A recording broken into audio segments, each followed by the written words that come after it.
ya Mwanda na province ya Congo central esika wapi penza toye awa na village ya Ntianfumu awa boko kuna ngambo nanga kuna océan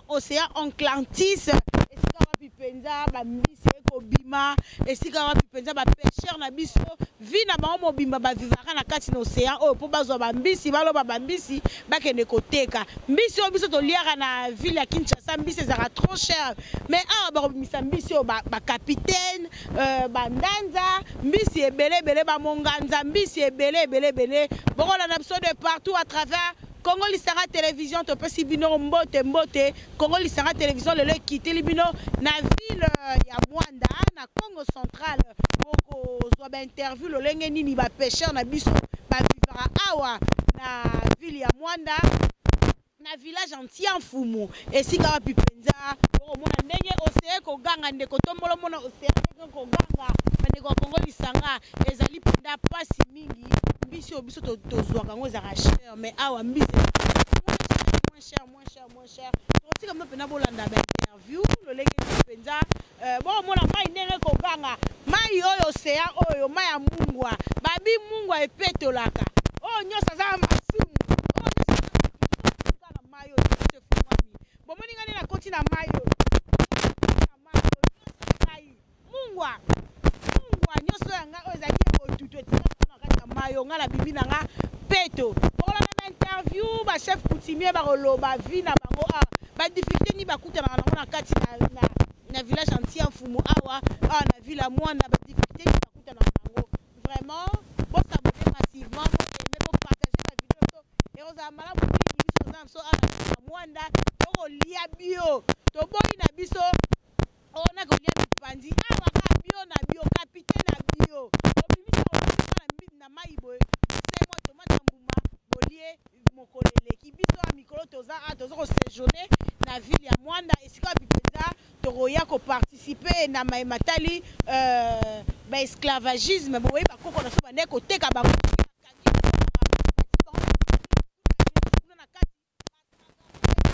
ke Amérique oyo eza esika openda eza ville ya Mwamba ya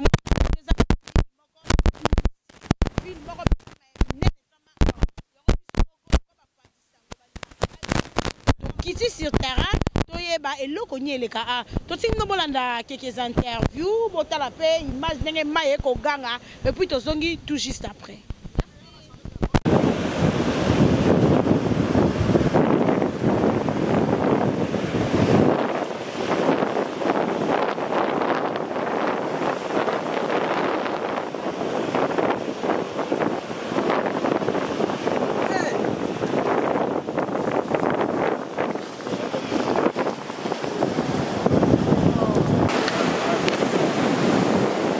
Tozaliawa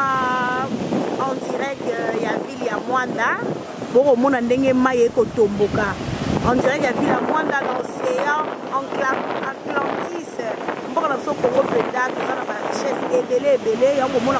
banguna ba ko luka ba boko boto la biso mboka toza na ville ya Mwanda na océan esika wa pena to kiti awa totala ndenge nini ba pêcheur na biso basara vie na bango ndenge nini ba pêcheur bisi pour balayer sa mamoto na bango vraiment pour ça va interview na bango ba kutana na situation moko déplorable au moins mutu akoti na kati ya boatu esimite bato bakufi makambo salami ebele awa toza na ville ya Mwanda na océan Atlantis esika bipenza mbisi ebimaka awa ya jete mais mbisi motuya na ville ya Kinshasa toyebi te eloko nini ekosalema vraiment toko interpeller ministère ya pêche et élevage soki basala pena kosala parce que ba pêcheur ba kolela ba outillage ya kosala mosala eza te mingi bakoma kosala na ba moustiquaire oyo eza imprégné eza na bakisi na kati me bakolobela yango mbisi vraiment il faut ministère etia pena ba outils ya bien mpo bandeko nyonso basala pêche na bango kitoko bokozwa ba interview bokoyoka mpenza ndenge nini bapêcheur bakoloba bokomona mai ndenge ezoganga en direct ya ville ya Mwanda océan bandeko na biso bokolanda biso partout na monde entier bana Mwanda bazali na moto bana ya ya mwana bazali na ba ville belé o bango bazali na kati tozali awa en direct ya ville ya mwana boko mona ndenge mai ekoganga tozo ba interview ba pêcheur bakoloba ba difficulté na bango bazo ko vivre awa na ville boko mona mai eleki malili mingi mai ya mungwa mai osoko koti ya tozaki na botutu ozaki na nini soko koti ya botutu nyonso ekei atozaki na eloko nini ya mabe ekei parce que mungwa de air epurifiaka mungwa de air ekomisaka moto peto boko mona océan yango oyo eza pena mai oyo eza profond makasi awa soki oza oyebi mai te vraiment okoperdre vie na yo totika mnobona na note des interviews ya bapêche bokomona ndenge bakozwa mai okomona ndenge azokozwa mai bokozwa bainterview ya bapêcher koloba ndenge bazivaka awa na village ya Mwanda plus précisément na mboka Tianfumu bokolanda penda vie ndenge ezoleka awa totiki mnobona na kiti interview et puis bokolanda ndenge bapêcher bakoleka na niveau ya chaîne ya mnobo mesankolana mingi partout na monde entier en direct ya ville ya Mwanda bokomona ndenge nini vraiment na océan Atlantique mai ya mungwa vraiment bandeko bokomona na to partout na monde entier bokomona ndenge nini vraiment mai ekokanga bamerveille ya Nzambe mboka na biso Congo République démocratique du Congo ezali mboka moko mpenza ezali na richesse ebele yango ezali na richesse ebele yango mpenza bayini balingaka mingi kobebisa mboka balingaka mingi kobebisa awa vraiment bokomona mai ndenge ezosala vraiment mai ekotoboka mboka Congo ezali vraiment momona ndenge ndeko akosakana na mai ezali kitoko mingi ndenge ndeko akosakana na mai bomoni mai océan oyo totanga na kelasi océan Atlantique yango peut-être toza na kati ya ville ya Mwanda okomona vraiment bandeko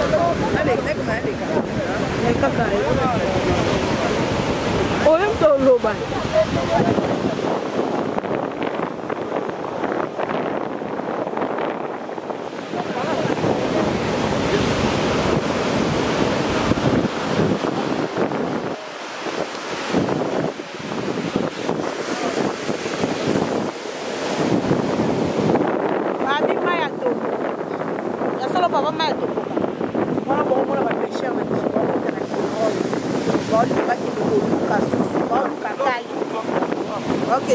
bango pena mai eyebaka bango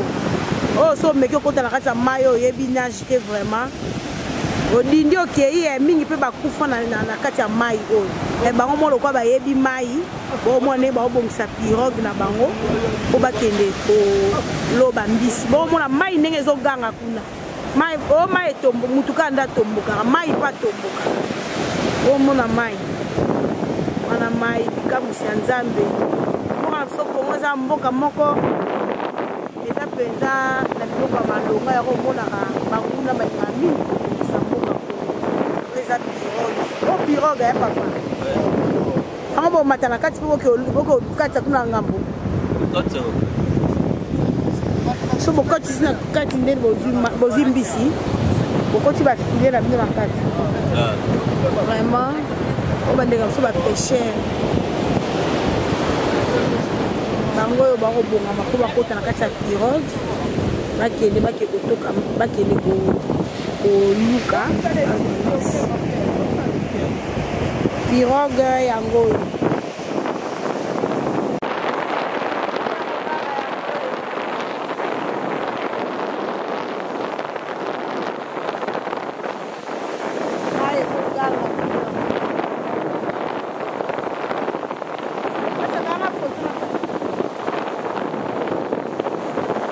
bomoni okosakosa o basala okosakosa te ayina kwa bana nango boulette basala nango mbika bambika mingi batiaka kosakosa crevette en bon français non en lingala nde kosakosa non yango crevette vraiment oh kaka bio na bio awa antiformol bio na bio vraiment bomona o bandeko na so pêcher ba uti ko pêcher na mai yango oyo o soko tionga tomate ya mbuma moi huile kutu te moi litangaka moi moke filet na fufu à moto eleki vraiment eza nde kitoko mingi donc même no bokati na ngambu kuna po bokosala nini na kati ya pirogue elala na kati ya mai oyo eza toa na kati ya ville ya mwanda no na océan epesaka chance obisaka bambisa ndenge na ndenge na kati na océan oyo mais badifficulté ni bokutana nango est ce que boza mpena na biloko baoutillage ya malamu mpona kolobaka bambisi ntongo nyonso eza na bata mosusu esemonanaka na mebele bata mosusu esemonanaka teti lelo toyaki banda 6 tokundani ebepesi te elo nini esaliki ebisi ebima te mai etomboki mai eza mabe mauvais temps ou comment eza na badati nango neti lelo pêcheur nosayebi neti lelo le 27 mais bandeli ya mwande mai ezaka bien mpona koloba mbisi na ebandeli eza na mobilo ezalaka parkile première mai etomokaka le 7 mai etomokaka le 17 mai etomokaka le 27 mai eloko ni bosenga na ministère ya pêche et élevage c'est comme si bakokipe bino te gouvernement tomoni bona badifficulté ebele bona bandobo te eloko maloba te ya kosala mpena pêche ndenge eseye eza nécessaire batindela biso bafole yango ezala biso kosala pêche abo bao balobaka mbisi na bamoustiquaire omona moustiquaire eza na kisi me bao bakotisi po babimisa mbisi wana bao basalaka pêche na fleur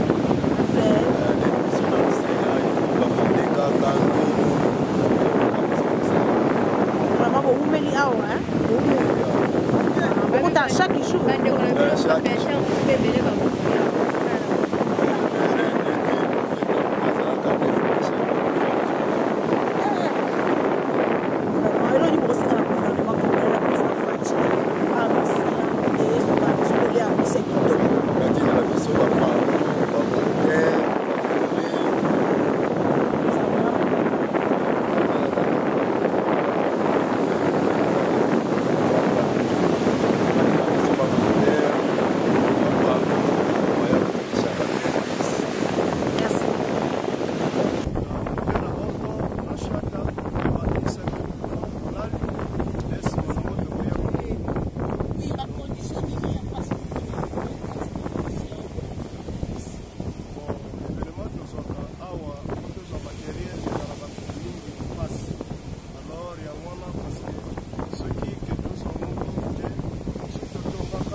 biso awa il faut kosunga biso na matériel parce que matériel nde ezosala biso mwa mpasi toza bacher eza kosala filet wana mais le moyen eza te parce que toza na moyen ya kosomba filet te filet eza cher mbote mama oui tomoni awa toza penda wapi tomika océan Atlantis na mwana mekana ko expliquer so awa penda toza wapi awa toza na Tianfumute place oyo kosangana mpona kotala biloko ekolekana o place bazala konyokola moto moyindo epai ya mondele alors yango toye lelo mpona komona biloko wana ekolekana yango mpe namoni bandeko na biso ya bapêcheur baza koteka mbisi oyo tala awa ekozala ta 2 kilo edemi na 6 000 ozotala bandeko me ntango tokokoma nango na Kinshasa olia kofasite bandeko na biso tashe okomona moto atia 1 kilo ya mbisi wana 12 000 francs 15 000 francs je ne sais pas pour quelle raison oyebi te ezofuta taxe ezofuta nini bandeko tofacilite quand même bandeko na biso bakongole mosusu tashe mpe na komona makambo ezosalama po biloko eza quand même moins cher oyo ekozala 2 kilo edemi oyo na soki 3 kilo donc 3 kilo oyo na 6 000 francs oyo mbisi nini oyo bandeko oyo mandefo oyo capitaine capitaine oyo batekaka cher na Kinshasa capitaine 1 kilo na sombi yango na 1500 francs même pas $1 pas même $1 1500 francs donc tozosenga quand même na ministre ya pêche élevage atalela biso likambo oyo mpona kosunga peuple congolais il faut pas que tozala kaka na bamillion mais c'est question de mettre la volonté ya koapuye quand même bato bazosala qu'est-ce qu'il faut faire po basala lisusu kopêcher à tout moment po ke biloko ekota kati na mboka na biso mama vraiment yo mpo ozali moko ya moto openda akosoutenir baœuvre ya président Félix Antoine Tshisekedi na Kinshasa ezala ata na Congo central na baprovince nyonso balaka biso biloko ekokita mais kino lelo oyo biloko ekokita te tokiti biso moko na ville ya mwana tomoni biloko moins cher biloko nini ekosalaka biloko ezalaka cher congolais alela kaka nzala alalaka nzala butu mo eloko nini awa neti yomoni capitaine mbisi oyo babenga yango mbisi ya cher ya lokumu mais kilo osombi 1500 francs qu'est-ce qui fait que biloko ezala kaka motuya butu mpe moi na ville na mboka na biso Congo. Je crois qu'il faut préciser quand même pour éclaircir la population. Il y a une décision qu'on a déjà prise, il y a baisse la babilo qu'on sur la. Mais je crois que ça doit passer par les institutions na biso. Et dans le la Sénat, il faut pas valider yango. On a koye bandeni bilo ko wane ko kita. Bande ko ba peuple congolais na zo senga na bino, boza la motema ko kita. Fatia lobi que il va faire un ko ba congolais ba ko sepela. Ngai en tant qu'alliance de soutien à Antoine Félix nazoloba ke tokosepela mpona yebi vision ya mwana mboka alingi bana mboka balela te bana mboka bakitisa mitema biloko kokita mais lokola sikoyo bokolobaka eza problème ya ministre ya pêche élevage na ye nasombi 1 kilo eza na 1500 2000 francs yango na kati ya mwana je crois mpona kolongwa kaka na mbiso oyo basi balongoli bataxi nyonso na nzela mais pourquoi bandeko na biso bazonyokola kaka biso moko na biso moko kaka eza motu mosusu te donc balobi ke biloko ekita malembe je crois que il y a une procédure qu'on doit suivre ndenge balobaki biya bien kokita tomoni mpe biya bien ekiti ministre économie mokolo wana mataki ntina kati ya avion donc nde mpe tokozela lisusu bandeko nazosenga mpe kozala poisson ici là bokotala mpe ekozala mpe na mesure mpe bakozwa lisusu mpona biloko ekita biso mpe awa na kati na biso na mwanda toye kose rendre compte quand même pourquoi bambisi yango bayelaka biso capitaine eza 6 000 capitaine eza 15 000 capitaine eza 20 000 pour quelle raison yango na ye awa namoni yango 1 kilo eza na 2000 francs 1500 francs ozwi mbisi mpona peuple congolais atika kolelalela bandeko nazosenga na bacommerçante bakitisa biloko quand même de façon que tosunga mokonzi ya mboka tokota kati na vision ya makanisa mokonzi ya mboka. Merci. Merci. Mpe toya awa na Tianfumu mpona kosoutenir ngai na ye précisément en tant que Asso Fati na ye kosoutenir membre Asso Fati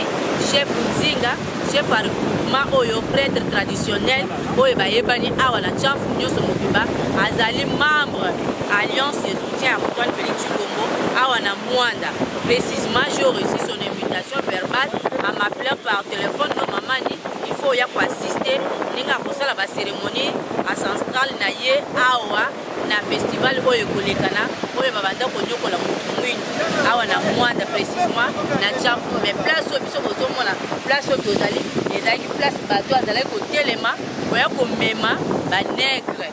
oyo bazalaki konyokola kotuta komema bango na bamboka na bango bakoma baesclave alors que mutu mwindu akokozala esclave te. ozomona mayela mundele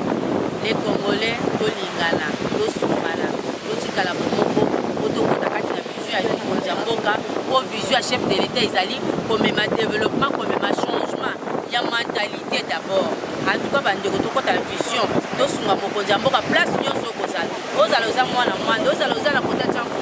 Tchamfu te osoutenir vision ya chef de l'état ozala liswa mokonzi bamatisi biloko otuna pourquoi bamatisi pour quelle raison.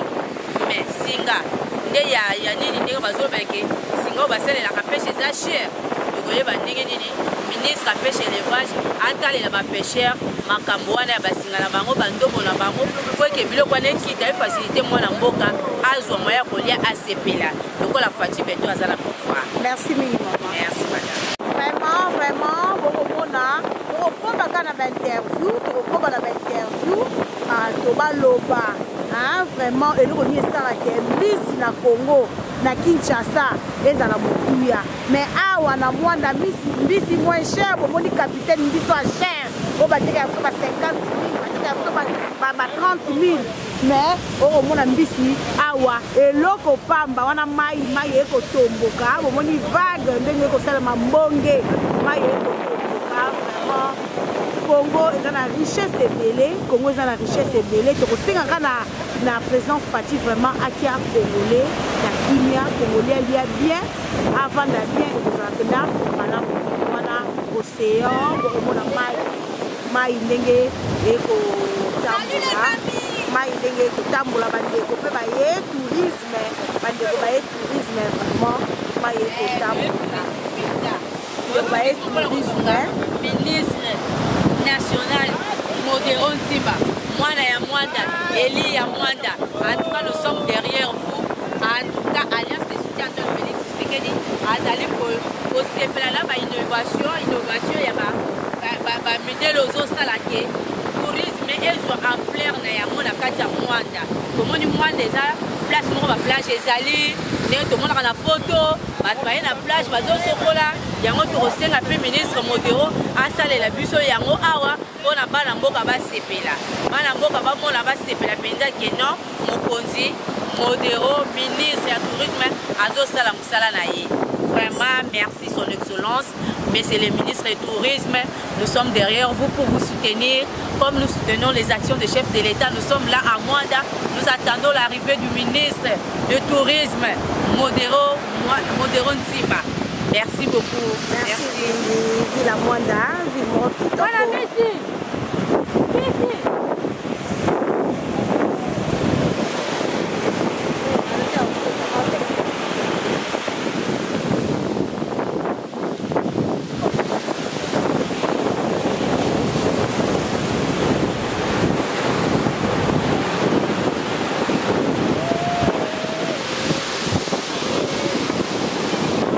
mona ndenge pêcheur na biso bakolongola mai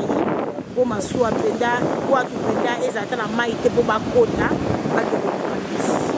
vraiment eza vi ya bapêcheur bavivaka putu mo oyikaka na kati na océan omona mai bandenge ekotanga yango bakutanaka na mauvais temps moko oyoki ndenge ndeko alobi babi mokonzi plus de 9 pêcheurs bakufa mokolo moko vraiment ministre ya pêche élevage kosala likambo moko malonga po te bapêcheur na biso base retrouve vraiment Congo sandale Congo ezali mboka moko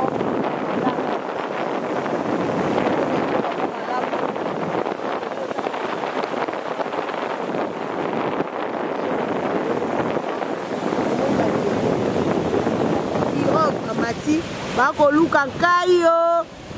baluki nkai bakokende kaka tolaka koma bato bakoluka nkai bakokende bomoni